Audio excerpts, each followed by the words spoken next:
Okay, so I just wanted to take a second and show everybody my riding gear. It's nothing fancy. I don't have anything too fancy, but this is what I have. There's my pretty bike, at least this side anyway. So the other side's jacked up, but anyway. So I'm gonna show you guys the riding gear that I use, just for in case anybody's curious. I know people like to see what other people use and what it's like, if it's comfortable or whatever. So I'm gonna take just a quick few minutes and show you. So I have this. I pronounce it Dainese. I've heard other people pronounce it different ways, but like Dainese but Dainese just sounds simpler. It's easier to roll off the tongue than saying Dainese. But it's sorry, it's Dainese, Dainese. That's I don't know, that's what it looks like to me. But anyway, so it's just this this riding jacket. It's pretty form-fitting, but it's pretty well vented. It's got the full back protector in it, but you can take it out. Sometimes I ride with a backpack, and when I do, I take the back protector out because the backpack doesn't sit right when you have it in. But so sometimes I'll take it out if I'm riding with a backpack, but other than that, it's in there. I like having my protection in case I go down. It also has the hard shoulders, and all the hard pads in it are removable, and then also the elbow and forearm protection. And again, they're removable. You can wash the jacket and then throw everything back in. But I like it. I mean, yeah, it's hot in the summer, but anything you wear is going to be hot in the summer. But it's really well vented in the front and in the arms, so when you're riding and that air is going, it keeps you pretty cool.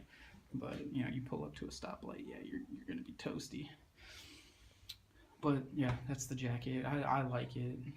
It serves its purpose, and I actually was given the jacket when I bought the bike from the guy that I bought the bike from. He gave me the jacket as well as this helmet. So yeah, that was a pretty good deal. But Dainese riding jacket, again, I don't know what what model it is, if you will. I just know it's Dainese. I didn't see like an actual I don't know, let me see if I can find it real quick. There's a tag in here, but I think that's just the size. Yeah. So yeah, I don't know what make it is. It's made by Dainese, but as far as the the kind, what the jacket's called, I have no idea. So there's that, and then I have these riding shoes. They are from Speed and Strength. My reasoning behind getting the riding shoes was because I see people wear like riding boots or like racing boots all the time, but as I see them walking around, and it's just like real stiff and clunk clunk clunk, when people are walking around in their boots. And I wanted something to be a little more comfortable when I get off the bike and want to walk around and whatnot. So what I did was I looked for a riding shoe, and I don't like to spend crazy amounts of money on things, so I was looking for a cheap riding shoe, something that if I got off my rode somewhere, I could get off my bike, go do whatever, walk around and do whatever I'm going to do, and then get back on my bike and ride. And this is what I came up with. They were only like, I think like, I don't know, 70 or 80 bucks. The design on them, I wasn't too fond of, the whole skull thing and whatnot, but it's whatever. But it's a really comfortable shoe, comfortable to ride in, comfortable to walk around in, and they still, the toes nice and hard. It's got this like ankle protection, and the heels not hard too. Yeah, it's like I said, it's a good cheap shoe. I enjoy it. It's I haven't had any issues with them. I've had them for a while now. Like, they're not falling apart. I mean, they look worn, but I mean, they're not coming apart or anything. I think the only issue is like the Velcro right here is getting a little wore out, but I mean, you don't even really need that. I mean, they have laces and you tie them, so. But really good shoe by Speed and Strength. I don't think there's a, it doesn't look like they really have a model or a type either. It's just Speed and Strength. I don't see yeah, I don't see a like name or anything, and I don't remember if it did, you know, what they were called, but Speed and Strength riding shoe, awesome. And then the only other, these are the only gloves that I have. They are just a leather Icon glove, padding for the knuckles. It's not hard, that hard plastic or anything, but just a leather Icon glove, nothing fancy.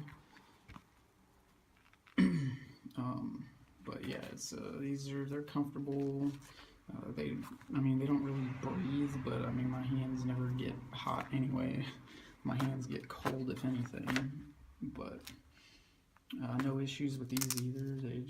I've had these for a couple of years, probably about the same length I've had the shoes, but they're just a really good, comfy riding glove.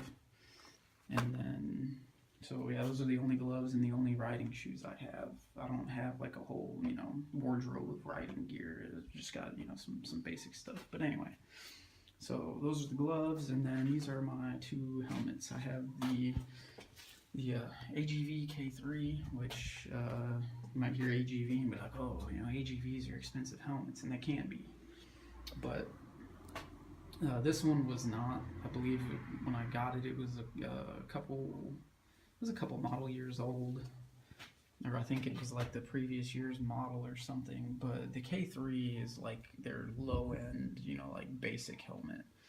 So it was pretty cheap. I think I got this for I don't know, like 160, 170 bucks, which for a helmet, you know, that's cheap. You can spend some silly amount of money on a helmet, you know.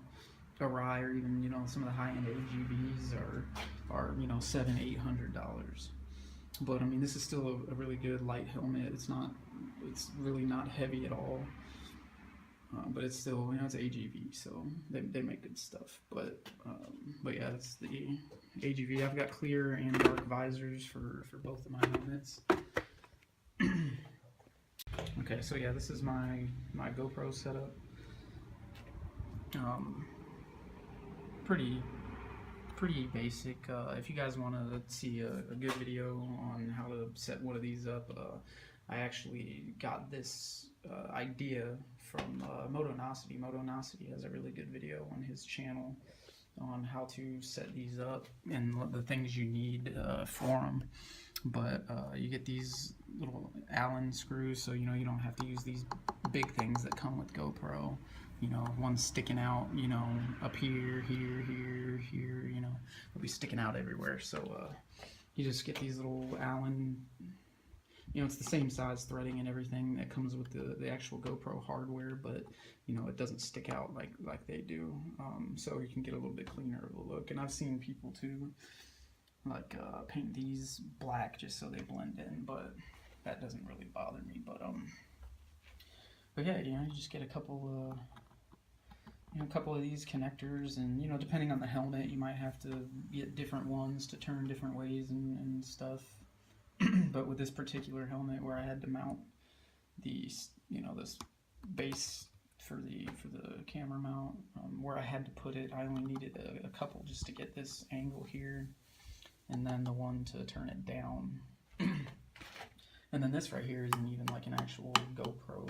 It's just some you know, generic company that makes parts for GoPros, because I think like the blackout case for GoPro is so expensive and I'm cheap. So I just bought this one, and it has the cutout on the side, so you can run your whatchamacallit, your mic adapter and whatnot. And then I have that tape here again, and when you know, from a distance, you really can't see it, but obviously up close, bam, yeah, you can see the tape job and whatnot. But yeah, I just have it taped to the helmet there, and then it's run inside where the microphone. I gotta fix it too, where the microphone is, because I get mouth breathing a lot where it's mounted. But yeah, like I said, look up Motonosity. He's got a motovlog YouTube channel, and he's the one where I got the info and the how to do this chin mount setup. It's a really good video, and I think he has like links to all the stuff that he used in his on that video, so you can see exactly what you need and stuff. So pretty cool. But yeah, that's the AGV K3. That's my newest helmet, and then I have the Icon, and I believe, if I'm not mistaken, is an Alliance. I don't know. I think it's the Icon Alliance helmet, but yeah, it's got this crazy, I don't know, dragon pattern, alien dragon, something or another pattern, but of course green matches the bike. I'm sure that's why the guy I bought it from bought it, just because it matched the bike. This is quite a bit older of a helmet, and again, I've got clear and dark for it too. I need a dark visor though. This one's kind of scratched up. You know, it's got those wind scars on it from, you know, where the like particles while you're riding by, you know, they slowly scratch up the visor, and it's getting to where, you know, it's hard to see sometimes. But anyway, yeah, it's really nothing fancy, just the Icon.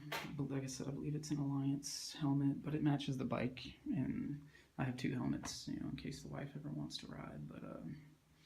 But yeah, and soon addition to this one or that one, I got my Sena Bluetooth speaker headset thing is in the mail, or it's coming through Amazon. I'm just waiting on it to get here. But yeah, that's pretty much it. That is all my riding gear. The Icon, I believe, Alliance helmet, the AGV K3 with my GoPro chin mount setup. The GoPro I use is just a Hero 3 Plus Silver. I've had it for a while. It works. I also have a Contour Roam camera, but I really don't use it for anything anymore. I believe GoPro put them out of business, but Contour was big there for a while, and I still have it. It still works. I mean, it still shoots good video. I just don't really use it. I might put it on my bike somewhere as like a secondary camera. And then as well as, you know, the chin mount on my helmet, I've got a mount here on the tank for my GoPro. You know, I could turn it towards myself, or it looks through the windscreen. Yeah, even though it's tinted, you can still see through it good. And then one on the tail, I just don't like using the one on the tail. Something about the electronics in the back, like the wires and stuff, I get a lot of weird, crazy feedback noise when I mount it on the back of the bike. So I don't really do that because of that, because I don't feel like hearing that noise in the video. So I haven't used the back one for a while. But so Icon, Alliance, I think, the AGV K3, my GoPro chin mount setup with the Hero 3 Plus Silver, my Icon, I think they're just like heavy duty gloves or something, super duty gloves, my Speed and Strength riding shoes, and my Dainese riding jacket. And that's everything that I have.